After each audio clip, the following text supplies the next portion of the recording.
Coming up on Minority Voices, a Chilean refugee who was able to escape his country, but not his past.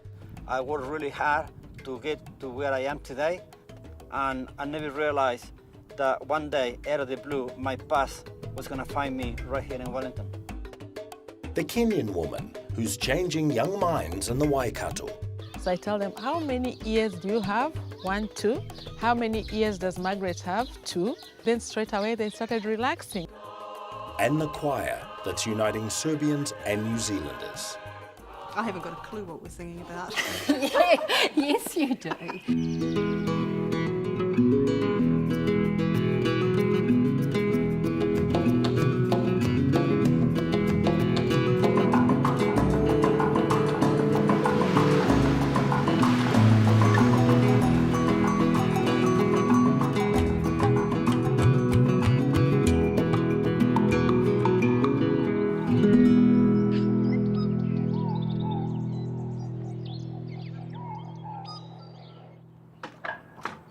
Jorge Sandoval's journey from political prisoner in Chile to respected cycling administrator in New Zealand has been a long one.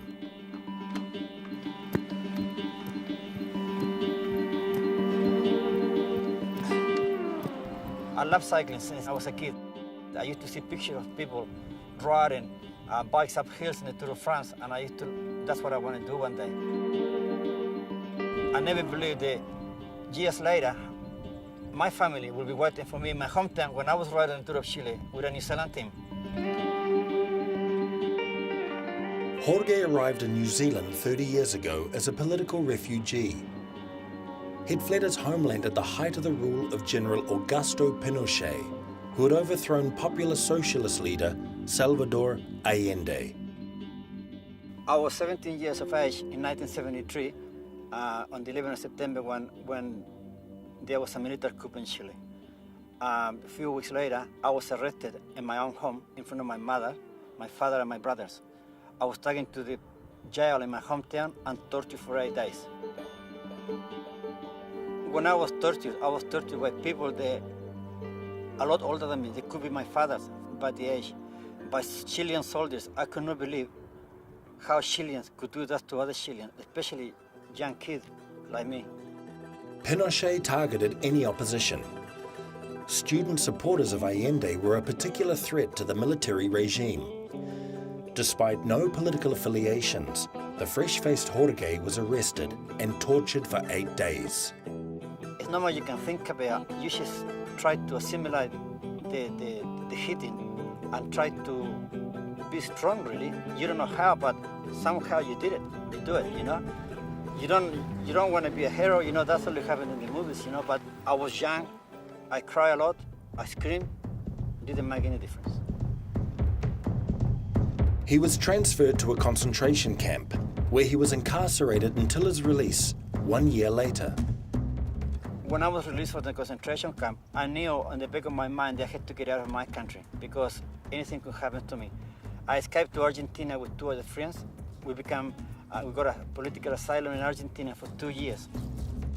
After 2 years, I was accepted as a political refugee to come to New Zealand.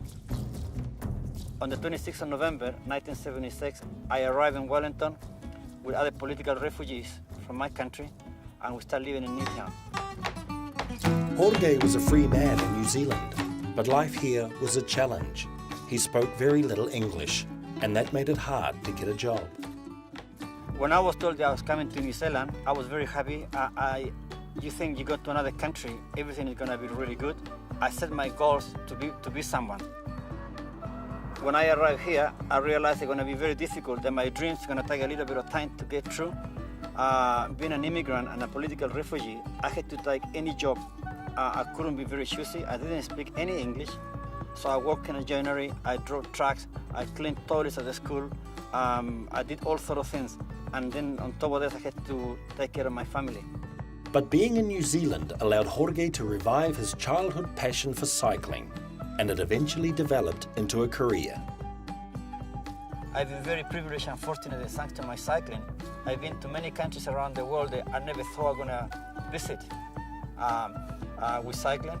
I meet a lot of people and I get to organize some of the best New Zealand cycling events this country ever seen.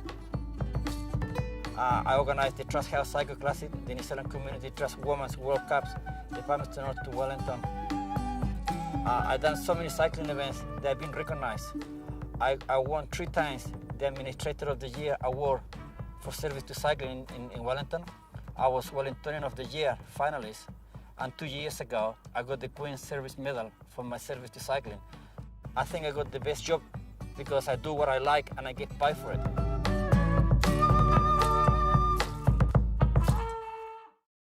I worked really hard to get to where I am today with my jobs and then the cycling events.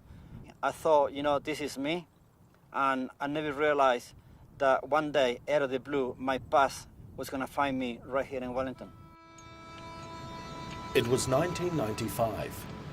Jorge was in Wellington, finalising arrangements for a cycle race in Auckland, when he met a group of Chilean sailors from the naval training ship, the Esmeralda. I met some Chilean sailors from the Esmeralda. So trying to be a good Chilean, I say, let's go to my house to get something to eat. In the middle of the conversation, I decided to ask the sailor who was the captain of the Esmeralda. And he said, Hernan Silva.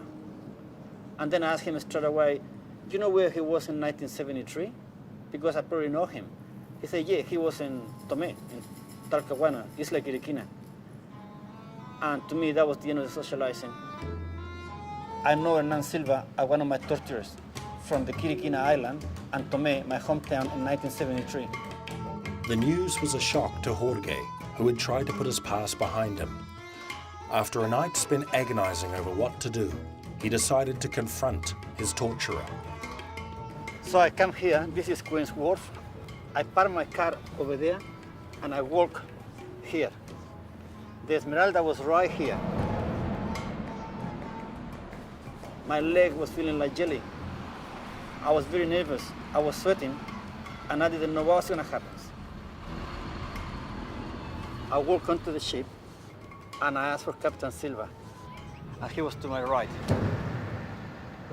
When I looked to my right and I saw his face, he was exactly the same person who I met 25 years earlier. He's blonde for a Chilean with very unusual blue eyes. I recognized him straight away. So I went to him and I said, I know you. And he smiled at me and he asked me whether I've been in the Chilean Navy before. And I say no. He keeps smiling at me and wondering where he met me before. By this time, I got tears coming out of my eyes. And he was looking at me like saying, what's wrong with this guy? And then I said to him, my name is Jorge Sandoval, and you torture me. You tortured me for 8 days in my hometown, and you killed my friends. Manuel Calzadilla, Fernando Moscoso, Miguel Ángel Catalán Febrero, Fernando Velázquez, Pedro Rojas. And after you tortured me, you guys sent me for a year into a concentration camp. Jorge was standing before the man who had caused him so much torment. But rather than seek revenge, he'd already made up his mind about what he would do. Then I went closer to him and I looked in his face and I said to him, I want you to know that whatever you did to me, I don't have any hate against you. I don't hate you, and I hope you have a good trip back to Chile. I turned around and I cried all the way to my car.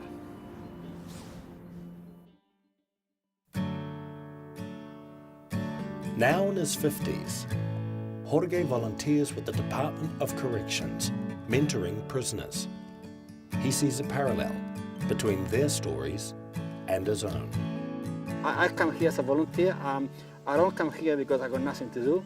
I don't come here because I really want to come here. I come here because I think that it's a responsibility as citizen to do something so when this guy gets out, we don't feel threatened.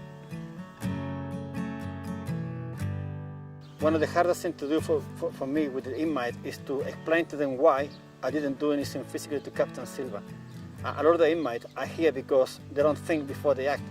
So we spend a lot of time for me telling them that it's okay to walk away. It's okay to forgive someone. It's okay if people are going to think you are a wimp because you don't want to fight someone. There's nothing wrong with it. will save a lot of hassles. And I use my story with Captain Silva very much to teach them that I'm the same person, even I'm a better person after I did this. Hopefully they learn it. Today, he's meeting a prisoner who's about to be released on parole. What do you think is going to be, for example, the most difficult thing to face when you're, imagine yourself, you go free and you're going to be walking down the street, what can I help?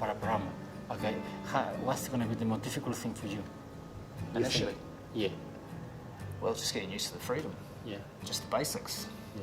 Getting on a bus, getting off a bus, just Yeah. getting into a car. There's going to be a period of adjustment. Because when I got out of jail, and I was only there for a year, I worked out and I found everything different. Even the way people dress was different. But one of the other things I found, that a lot of my friends didn't want anything to do with me because they didn't want to be thin with me. You know? Yep. Do you think that's going to happen to you? There will be a section of the community who are always going to blame me for what I've done, and I've got to deal with that. And I feel sorry for my children who have to live in the same community that I offended. You know, it's one of the repercussions of my crime, and I just have to deal with it and move on, basically. Yeah, but like I always say, you know, what people think, I don't think you should worry about it. You make a mistake, you pay for it, now you start your life again, and people can think whatever they want. Right. As long as you do the right thing for you, firstly, because if you're right, everybody's going to be okay. Your children's everybody. I do believe they're not wasting my time with you, and I hope you don't prove me wrong, you know? I understand you've invested a lot of time by coming to prison and see me, and it's a lot of time out of your life. I'm aware of that. And I'm determined not to let myself down and let you down or my family. And you've made a commitment, and I've made a commitment, and that's just the way it is. And I really appreciate the effort that you put into coming here. It gives us hope. You not only see me, you see other people, and it's a good thing. I don't mind keep seeing you, but outside. We'll definitely see each other outside. You know, but not here. But you know, that'd be good. Like I say, you know, I don't mind coming in here, and I see hundreds of people. But if one of them never come back here, I will feel really satisfied.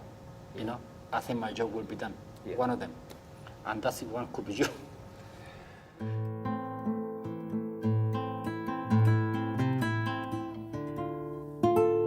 When you ride your bike on your own, you got a lot to think about. You think a lot of things. What happened to me, I don't think I will ever forget. But I don't remember with hate. I put an end to a lot of things. I can live in peace for the rest of my life.